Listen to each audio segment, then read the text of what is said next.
एक बहुत बड़ा मशहूर बुजुर्ग जो मस्जिद में सिर्फ फर्ज नमाज पढ़ता, सुन्नतें और नफल पढ़ता ही नहीं, लोग फिर भी उससे बड़ी मोहब्बत करते। लेकिन बगदाद का एक ताजिर उससे दूर भागता। जब लोग उस ताजिर से वजह पूछते तो कहता, ये बाबा तो मस्जिद में भी खाली फर्ज पढ़ता है, सुन्नतें और नवाफिल तो पढ़ता ही नहीं, ये किस तरह का वली है।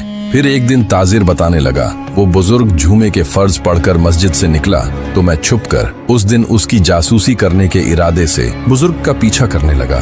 मैंने देखा कि बुजुर्ग बाजार से खाने पीने की चीजें, कबाब वगैरह खरीद रहा है। मैं ये मंजर देखकर सोचने लगा, देखो तो सही, इस अल्लाह के वली को ये अल्लाह की इबादत को छोड़कर यहाँ अपना पेट भरने आ गया। मैंने सोचा कि अब ये कहीं बैठकर गरम गरम कबाब खाएगा। मैं सोचकर हंस रहा था कि तभी मैंने देखा बुजुर्ग वहां बैठा नहीं बल्कि आगे चलने लगा।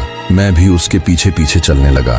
चलते चलते शहर से निकलकर वो जंगल के रास्ते की तरफ मुड़ा। मैं समझा कि शायद ये लोगों से छुपकर जंगल में बैठकर मजे से कबाब वगैरह खाएगा, लेकिन वो जंगल में भी कहीं रुक ही नहीं रहा था, चलता जा रहा था। मैं भी उसके पीछे चल रहा था। आखिरकार चलते चलते जंगल भी खत्म होने लगा और एक पुरानी झोपड़ियों वाली बस्ती आ गई। बुजुर्ग उस बस्ती में दाखिल हुआ।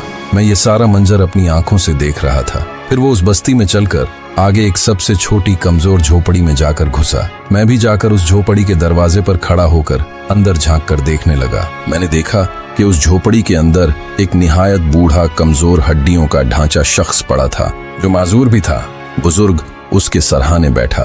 फिर उसने उसे सहारा देकर थोड़ा ऊपर उठाया और अपनी गोद में उसे सुलाकर वो कबाब जो उसने बाजार से खरीदे थे, वो उस बूढ़े माजूर को बहुत ही छोटे छोटे टुकड़े करके बड़े प्यार से खिलाने लगा।